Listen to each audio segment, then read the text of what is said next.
પણ આપણે બધા નસીબદાર છીએ કે મહાકુંભમાં જે ગંગાનો પવિત્ર પ્રવાહ છે, જે નગરીનો પવિત્ર પ્રવાહ છે, એને પવિત્રતા આપનારા જે પ્રભુ છે એવા સંત આજે સ્વયં આપણી વચ્ચે પધારવાના છે અને એમના દર્શન આપણને થશે, એટલે આપણી માટે આજે મહાકુંભ જેવો દિવસ છે। મુંબઈ ઘાટકોપરમાં એક સ્વામિનારાયણ સંસ્થા દ્વારા એક કાર્યક્રમનું આયોજન કરવામાં આવ્યું હતું। એ કાર્યક્રમમાં એમના એક હરિભક્ત દ્વારા એવું નિવેદન આપવામાં આવ્યું છે કે જે ગંગાજી છે એને પવિત્ર કરનાર એક સંત પુરુષ આપણી સભામાં ઉપસ્થિત થવાના છે। તો આવું એક વિડીયો છે જે અમે હમણાં તમને આપશું।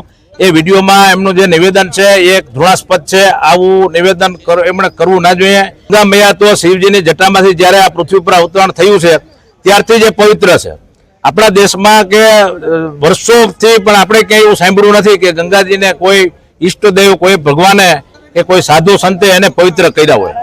કલેક્ટરશ્રીમાં અમે એવી રજૂઆત કરી છે કે આવા તત્વોને પકડી અને એને અમારા સમાજ સગર સમાજની સમક્ષ લાવવામાં આવે, એને પૂછવામાં આવે કે એને શા માટે આવું નિવેદન આપવામાં આવ્યું છે। આવી ધૃણાસ્પદ ઘટનાઓ સ્વામિનારાયણ સંપ્રદાયના સાધુઓ અને એમના હરિભક્તો દ્વારા કરવામાં આવી રહી છે, તો કદાચ એમાંનો આ એક ભાગ નથી ને।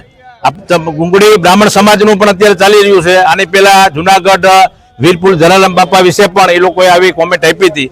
તો અત્યારે આ સગર સમાજના જે ઈષ્ટદેવ છે ભગીરથ રાજા ગંગા મૈયા વિશે પણ એમને જો આવું નિવેદન આપ્યું હોય તો મારે સરકારશ્રીને એક જ વિનંતી છે કે હિન્દુ ધર્મ એક મહાન ધર્મ છે। હિન્દુ ધર્મમાં આવા ફાટા ના પડે, દરેક ધર્મના દરેક સંપ્રદાયના લોકો સાથે રહીએ અને સાથે રહી અને હિન્દુ ધર્મને મજબૂત બનાવે। એના માટે આવા તત્વો જો કોઈ પણ આવું કૃત્ય કરે તો એને સાંખી ના લેવાય।